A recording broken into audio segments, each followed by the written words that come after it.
How are you doing? This is Alex, and this is kind of a continuing series. So we're doing a three-part series on how valet parking got us transitioned into doing background vehicles on a lot of different movies, videos, photo shoots, and different types of TV shows. And basically what we're going to be speaking about on how basically during the time of COVID, how valet parking shut down for 3 months, how music videos saved our lives. After we filmed Fast and Furious 8, I had a really good relationship with my car agent, or the transportation coordinator. I realized that he had access to a lot of different TV shows, movies, and different things like that. And he started to learn to trust me. So he knew, yes, everybody wants to do, hey, put my car in this movie or put my car in this TV show. But when I call you and say, hey, can you do it next Wednesday at 4 p.m.?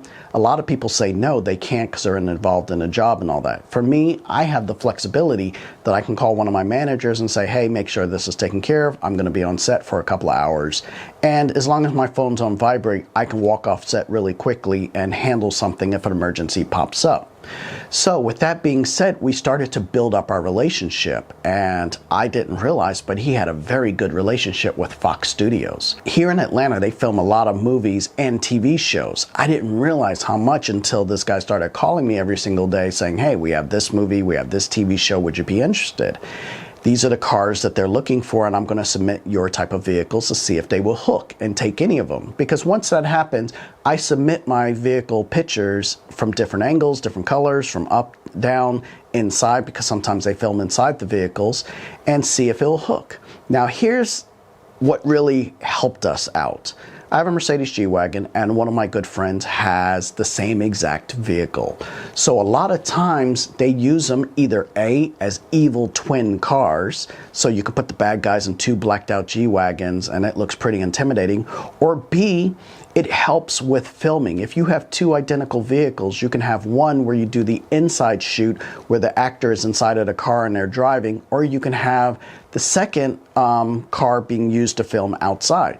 That saves them hours because it's called a process trailer, where you put the vehicle on and strap it down, put the lights on it, and it takes hours. And the reason they do that, they can't obviously have an actor driving physically and trying to say his lines at the same time. It doesn't work that way, plus there's a huge liability. So they put them on a process trailer. There's actually a truck that's towing them essentially, and they're filming. They have these big camera rigs that are inside of the vehicles. So they love the G-Wagons for that reason, because you can do dual shoots and saving tons of time, saving daylight, and that's very important when it comes to filming. Now with that being said, the G-Wagons were used quite a bit. I think there was a TV show called Empire. There was another TV show called Star. There was another TV show called The Gifted. And the G-Wagons were used for that quite a bit. And we thoroughly enjoyed it. And it paid pretty decently for what they were doing with them. Now, there was another show on CBS called MacGyver. It was a throwback from a TV show from the 80s, but they've now recreated it, and again, it's doing well. I think they're in their 4th season, and they filmed quite a bit, and they needed the Lamborghini, and they needed the G-Wagon for those too. And what's good about TV shows compared to movies, remember with the Fast and Furious, we were talking about Vin Diesel and how it took him 2 hours to say literally one line to his perfection. When you get to TV shows, they film a lot faster. They don't have the time, the budget to really eke everything out for perfection. So when they contract me, a lot of times they'll contract me for 4 hours. I brought both vehicles down. They filmed 45 minutes and we were done. I'm like, I love this, because I've had other sets where I've had to sit for 12 hours. And in the world of Hollywood, they call it hurry up and wait, because that's what you do. They want everything in place on time and everything, but they want you to hurry up and wait. But let's talk about how during COVID, because this is something that's very important, when valet parking was down, how all of this transpired and really helped us out. Now, when COVID hit, it didn't just hit the hospitality industry and everything like that. We were considered non-essential workers, but it destroyed Hollywood. Hollywood was shut down completely. They were not filming any more movies. They were not filming any more TV shows. Now, what they could do, and I want to call this privately, but safely, because everybody was wearing masks, a lot of these directors were now unemployed, and they were no longer able to do these top-notch movies or TV shows. And since they are contractors, they weren't getting paid. So they would have to apply for, I guess, money or loans from the government. They could do that, or they could transition over to music videos. Now, I have to be honest, I was never a fan of music videos. I really didn't like doing music videos because a lot of times the artists wouldn't respect your vehicle as if they would in the movies or even with TV shows. So I had my agent with very strict guidelines. They cannot sit on the car, they cannot do this, they cannot do that. They can sit in the car and they can be respectful for what they were, but you cannot sit on the hood and all that. And a lot of times in a lot of these music videos, that's what they were doing with these vehicles.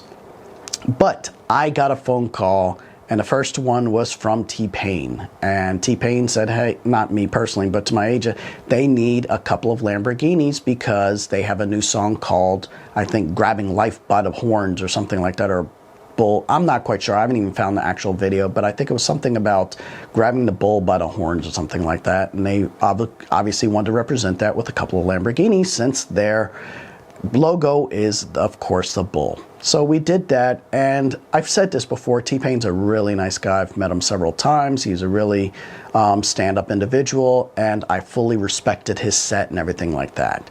The money was good, and it was able to carry us because what you don't realize, even with COVID, we still had all these expenses that needed to be paid with the valet parking company. We still have our mortgages on the building. We have all this equipment that needed to be done. We have insurance that still needed to be paid. People are like, well, why didn't you just cancel your insurance? Insurance for valet parking is very difficult to obtain. So once you do, you're just not going to drop it. But it kind of, I guess you could say, it sucks. We had to pay for insurance for 3 months, and we weren't even using our services. So it was horrible. And I know a lot of companies for your auto insurance were giving you discounts. But when I called to inquire about that with our valet insurance, they're like, nope, we're not going to do it. So we still had to pay those costs. So any money that was coming in, then yes, I didn't have to cut into my savings to pay that money. So the money from the videos did help out tremendously because I was able to pay all of our bills without a problem. The next one after that was Little Baby. Little Baby called, and they needed about 30 exotic cars. And that's kind of the who's who of Atlanta. So all the cars came out there, and it was fun. It was fun. The shoot was supposed to be from 12 o'clock until maybe 4 o'clock in the afternoon. But they then said a whole bunch of cars canceled, so they needed the first crew to blend over to the second crew. And it went from 12 o'clock in the morning till, or 12 o'clock in the afternoon until 12 o'clock in the morning. And we were pissed. Usually, and I haven't told this is one of the perks on being on set, I have to be honest, is it's called craft services. That's the food that they give you. Usually they have chefs out there that will literally cook food for you on the spot. So if you want breakfast, you want omelets, if you want certain cuts of meat, Hollywood doesn't skim. Their food places are incredible. And that's half the time you're getting a pretty expensive meal for lunch, dinner, or even breakfast. Well, the videos, it's a whole different ballgame. You maybe have a package of popcorn and an apple. For this set, they didn't give you anything. So for us, we're literally trying to order food and have it brought in. But a lot of times this is in a random parking lot. So it's very hard for delivery people to find you in the middle of nowhere. But we had fun with the Little Baby. That was fun. And the next one after that was someone called Keke Palmer. She's a female actress who actually has a talk show with Michael Strahan and Sarah. And she was transitioning now into music videos, and she needed the Lamborghini. And this is a very interesting story. So we get the call, and they were renting a house in Buckhead, and they needed the Lamborghini to be on set at 8 p.m. I think it was 8 p.m. and we're going to start filming at 9 p.m. So I get there, and unfortunately the Lamborghini is extremely loud, even at idle. So I idle into the neighborhood. Literally, I'm going maybe 10 miles per hour, and I pull into the driveway. I close the door, And the set is clean. It's a nice clean set. Everybody has masks on as usual. And that's what I have to say. On all these sets, we have masks. There's tons of sanitizer, and everybody's being extremely careful because of COVID. And we're keeping, obviously, our distance from everybody. So I pull into the set, and I close the door. And within 5 minutes, there were some angry neighbors that were right there. And they're like, "Why are you here?" I said, "Sir, I just pulled up. I'm just transporting the vehicle. If you want to talk to the director, I'm sure they're somewhere around. You can find them."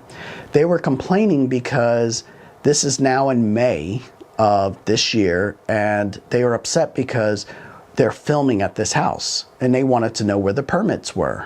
Again, that has nothing to do with me. The permits and all that should be chosen by the director or someone that's along with production.